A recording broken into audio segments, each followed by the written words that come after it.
hablamos de fibras también nos referimos a los axones. Por lo tanto vamos a tener axones mielínicos, eso quiere decir que van a tener mielina en el axón, y amielínicos que no van a poseer esta. ¿Pero qué es la mielina? La mielina viene a ser una capa gruesa formada de colesterol y fosfolípidos y otras sustancias grasas que van a actuar como aislante en lo que es el flujo de iones del espacio extracelular y el flujo de iones del axón. No va a permitir que haya reacción. Acá observamos una neurona y vemos internodos. Los internodos son la mielina y el axón. Entonces tenemos varios internodos, pero hay espacios en los que no hay la mielina. Estos espacios se vienen a denominar nódulos de Ranvier. Y acá sí vamos a tener contacto entre el espacio extracelular y el axón. Ahora, estos tienen que estar sucesivamente puestos para que haya facilidad y el impulso eléctrico sea más rápido. Formarse la mielina. Se va a formarse gracias a células gliales, que estas vienen a ser células del tejido nervioso, pero que no van a poseer ni axón ni dendritas, pero van a ayudar a lo que es la estructura del tejido nervioso. Entonces vamos a tener del sistema nervioso central y del sistema nervioso periférico. Vamos a hablar del sistema nervioso periférico, que esta es una célula de Schwann. Entonces este es un axón. ¿Qué va a hacer? Va a envolver al axón, formando varias capas. Entonces este conjunto de capas va a venir a ser la vaina de mielina. Ahora, en el sistema nervioso central vamos a tener a los oligodendrocitos, que son también células gliales que van a tener prolongaciones, y estas prolongaciones van a formar lo que son las vainas, pero varias, o sea, en varios segmentos, varios internodos es lo que vamos a tener, de un mismo axón o de varios axones.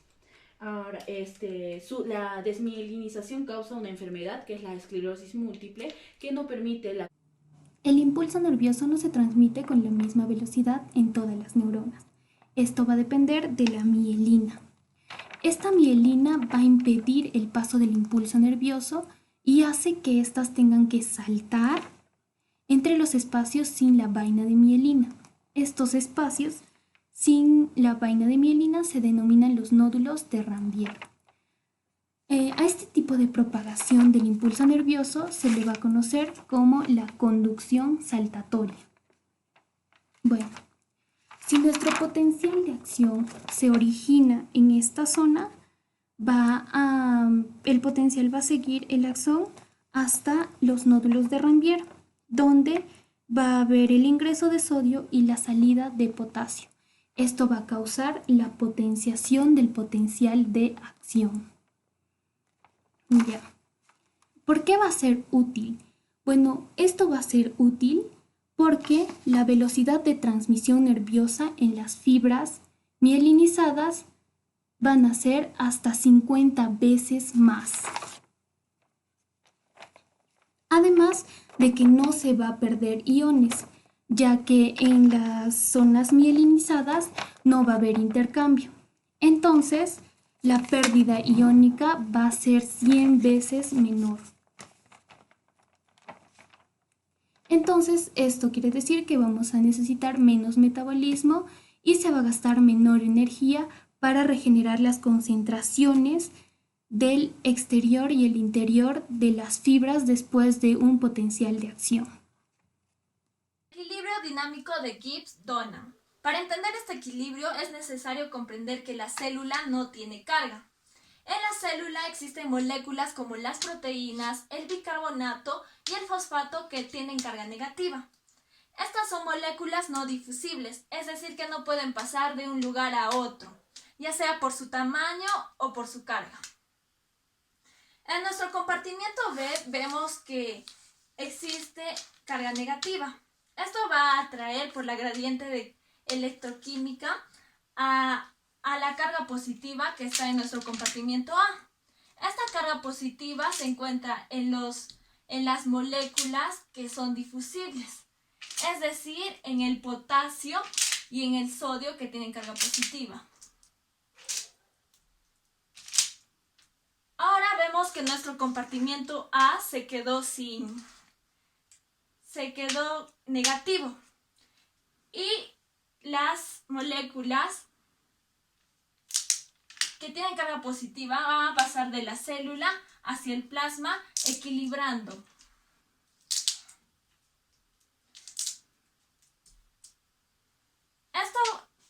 permite a Gibbs desarrollar sus postulados, que el primero es de la electroneutralidad, es decir, que va a haber tantos aniones como cationes, y la suma de aniones y cationes van a ser igual a 0 tanto en el plasma como en el medio intracelular. Ustedes dirán que en una célula que no tiene carga no puede haber vida. La vida es factible gracias que a las bombas de sodio y potasio que se encuentran en la membrana celular. Y esto es en aquí donde se encuentran las cargas. Gracias. Yo voy a hablar sobre lo que es la ecuación de Nerlens. Esta ecuación es muy importante porque va a calcular el potencial de equilibrio de los iones, o sea, cuando estos dejan de moverse entre el espacio intracelular, extracelular o viceversa. Por ejemplo, aquí tenemos lo que es el sodio y el potasio, y sus valores ya sean intra o extracelular. En el intracelular el sodio estamos con 14 miliequivalentes por litro y en el extra está entre 135 a 145 miliequivalentes por litro. El potasio ya también es mucho mayor en el intracelular, donde tiene 140 miliequivalentes por litro, y en el extracelular tiene lo que es 3,5 a 5 miliequivalentes por litro. Entonces, haciendo un gráfico tenemos esto, que en el extracelular va a predominar el sodio y en el intracelular va a predominar el potasio. Ahora, ¿cuál es la ecuación de Nerlens? Aquí está. Más o menos 61 logaritmo de la concentración intracelular y la concentración sobre la concentración extracelular de cualquier ion. Ahora vamos a tener un ejemplo acá, por ejemplo con el potasio. ¿Qué ciclo vamos a utilizar? Vamos a utilizar el signo negativo, puesto que el potasio es un ion con carga positiva. Entonces vamos a utilizar la opuesta.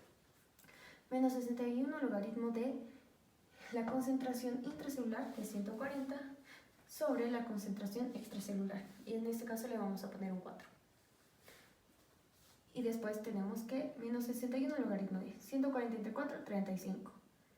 Sacando el logaritmo es 1.54. Lo multiplicamos por el menos 61 y nos sale menos 94.18 milivoltios. Entonces aquí tenemos que en este voltaje el potasio va a dejar de moverse. Y esto tiene lógica porque, como sabemos, en el potencial de acción tenemos que el potencial de membrana en reposo es de menos 90 milivoltios. Pero también sabemos que existe una hiperpolarización, y en este caso esta sería la hiperpolarización, porque tenemos que llegar hasta menos 94 y entre ese intervalo más o menos para que deje de moverse el potasio. Ahora, todos sabemos que el potencial de membrana en reposo es menos 90, ¿pero por qué? Esta ecuación nos dice por qué.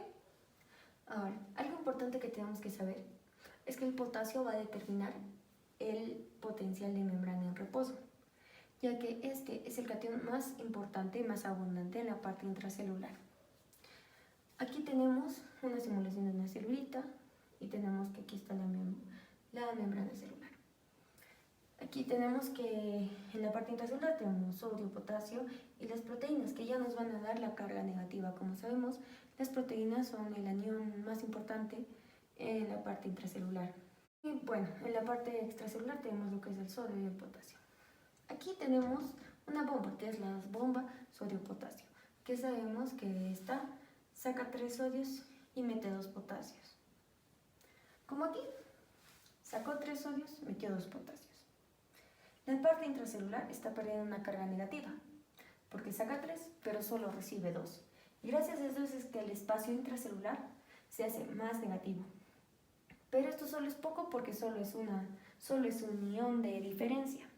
Entonces, si tuviéramos solo la bomba de sodio-potasio en nuestra célula, solo el potencial de acción llegaría a menos 4 milivoltios.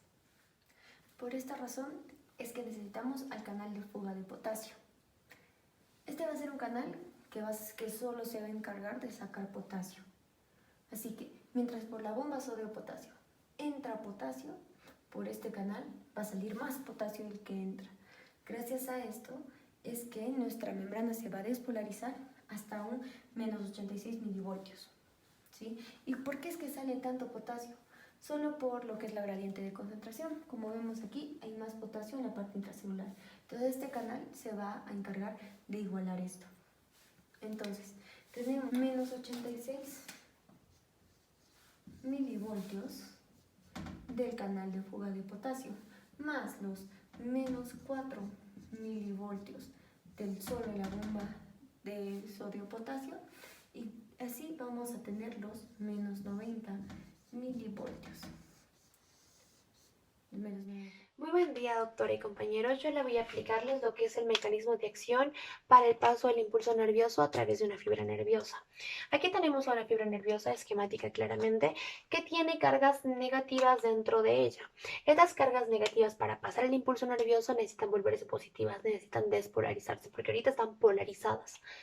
Entonces, para que esto suceda tiene que haber un estímulo, ya sea eléctrico, ya sea por neurotransmisores, etc. ¿Ya? Va a haber un estímulo. Pero esto es una manera muy simple de verlo, porque va a cambiar la carga y van a pasar el impulso nervioso. Pero Guyton nos explica que hay tres fases: una fase de reposo, una fase de despolarización y una fase de repolarización. En la fase de reposo encontramos que la membrana tiene carga negativa de menos 90 milivoltios. El por qué es negativa y es menos 90 milivoltios lo vamos a explicar mucho después. Primero, es negativa y tiene menos 90 milivoltios y no recibe ningún estímulo aún. En esta etapa, la membrana se vuelve muy permeable a los iones sodio. Al volverse muy permeable a los iones sodio, estos van a empezar a ingresar a la membrana. Van a empezar a ingresar por unos canales que son canales lentos de sodio que van a ir a favor de la gradiente porque son canales. Entonces el sodio que está extracelular va a pasar al medio intracelular. Entonces van a ingresar estos sodios. Al ingresar sodio, el sodio tiene carga positiva. La membrana que tiene una carga de menos 90 milivoltios va a pasar a positivizarse y va a volverse menos 60 milivoltios. Estos menos 60 milivoltios van a hacer que la membrana esté en una fase en la que se le llama la ley del todo o nada. En la ley del todo o nada significa que la membrana o se despolariza o no lo hace. En este caso, esta carga es suficiente para que lo que son los canales de sodio activados por voltaje, que son otros, se activen, porque son canales de sodio activados por voltaje. Al llegar a menos 60 milivoltios, estos se activan. Estos canales de sodio activados por voltaje son mucho más rápidos que los primeros que teníamos aquí. Al ser mucho más rápidos, los iones sodio del extracelular e intracelular pasan mucho más rápido y hacen que la membrana se despolarice. Despolarizarse porque va a cambiar de negativo a positivo a más 30 milivoltios. Al llegar a más 30 milivoltios, los canales de sodio activados por voltaje se cierran. Al cerrarse esos canales de sodio activados por voltaje, también al llegar a este voltaje se van a abrirse unos canales que se denominan canales de fuga de potasio. Los canales de fuga de potasio van a causar que esta membrana que está despolarizada, o sea, se vuelva de nuevo negativa. ¿Por qué? Porque estos canales de fuga de potasio causan que el potasio que está intracelular se vaya extracelular. Al irse extracelular, la membrana pierde cargas positivas y se vuelve negativa. Ahora, un punto que hay que aclarar es que cuando ingresan los sodios, estamos viendo que ingresan más sodios y salen más potasios. Se va a dar un desequilibrio entre la cantidad de iones que hay en el medio intra y extracelular. Entonces, lo que nos va a ayudar a corregir esto es una bomba de sodio y potasio, la cual va a ayudar a que otra vez nuevamente haya más sodio fuera de la célula y más potasio dentro de la célula. Doctora, buenos días. Compañeros, buenos días. Vamos a continuar con la exposición. Solo para recordar, tenemos un potencial de reposo y para que este potencial de reposo se convierta en un potencial de acción, debe tener un determinado estímulo. El estímulo va a ser que se inicie el proceso del potencial de acción, en el cual vamos a encontrar una despolarización y una repolarización. La despolarización por la apertura de los canales de sodio y la repolarización por la apertura de los canales de fuga de potasio, lo cual va a hacer que la carga pase de menos 90 y se positivice, ¿no? Y en este punto, en su pico más alto, va a hacer que estas compuertas de sodio se inactiven. Como hemos dicho, todo este proceso se va a dar en base a este estímulo. La pregunta es la siguiente: ¿qué pasaría si en pleno potencial de acción llega un segundo estímulo? Y la respuesta es la siguiente: dependiendo en qué momento llega este segundo estímulo. Y esos momentos se conocen como periodos refractarios. Tenemos el número de 2, un periodo refractario absoluto y uno relativo. En el siguiente esquema los he hecho una línea vertical que me separa en dos el gráfico y pasa por lo que viene a ser la repolarización. Para el lado izquierdo tenemos el periodo refractario absoluto y para el lado derecho el relativo. Si el segundo estímulo llega en este periodo refractario absoluto, ¿qué pasa con la célula? Nada, no reacciona a esta. ¿Por qué? Recordar que en este punto, que ha llegado a su punto máximo, estas compuertas de sodio, estos canales de sodio, se han inactivado. Y acá hay que hacer un hincapié. La diferencia entre un canal cerrado y un canal inactivo. En un canal cerrado, si llega un estímulo, este canal se puede abrir. Pero en un canal inactivo, así llegue un estímulo, no se abre ni se cierra. ¿Por qué? Porque esta compuerta está inactiva, no funciona. Entonces, el segundo estímulo, al llegar en este periodo, no va a pasar nada. ¿Por qué? Porque este canal no funciona. Pero si este segundo estímulo llega al periodo refractario relativo, sí va a haber una reacción de la célula. ¿Por qué? Porque en este proceso, cuando las compuertas de potasio o los canales de fuga de potasio se abren, poco a poco estos canales de sodio que estaban inactivos pasan a estar cerrados. Entonces llega este segundo estímulo y hace que estas compuertas, estos canales de sodio que estaban cerrados, se abran y se genere, por ende, un segundo potencial de acción. En resumen, tenemos dos periodos refractarios, uno absoluto y uno relativo. Se diferencian en dos puntos. Primero, en base al segundo estímulo. En el periodo refractario absoluto, esta célula es incapaz de reaccionar, por ende no hay potencial de acción. Pero en el relativo sí reacciona siempre y cuando este segundo estímulo sea mayor. Con respecto a los canales de sodio, vamos a ver que en el periodo refractario absoluto estos se encuentran inactivos, pero van a pasar a estar cerrados en el relativo. Por ende, si llega un segundo estímulo mayor, estos se abren y por ende va a haber un nuevo potencial de acción. Eso sería todo. Bien, la propagación del impulso nervioso va a ser el proceso por el cual la información se va a trasladar a través de la fibra, como podemos ver en estas imágenes. Nos damos cuenta que la parte interna está cargada negativamente y en la parte externa está cargada positivamente, de tal manera que la diferencia de cargas de estos dos sea menos 70 milivoltios. Cuando llega una información, se da una despolarización momentánea donde sale potasio y entra sodio, de tal manera que las cargas se invierten. En la parte interna vemos que está positivo y en la parte externa negativo, de tal manera que la diferencia de carga sea menos 40 milivoltios. La información sigue trasladándose a través de la fibra. Se da de dos tipos. Como sabemos, el impulso nervioso se da desde el cuerpo de la célula, atraviesa la fibra que es el axón y se va a la parte final de la célula. Cuando no hay una estructura adicional en el axón, se va a decir que la conducción va a ser lenta porque se va a dar en una sola dirección. Cuando hay estructuras como las que vemos acá, que son las vainas de mielina, se va a dar la conducción de manera saltatoria, pero de esta manera va a ser más rápido.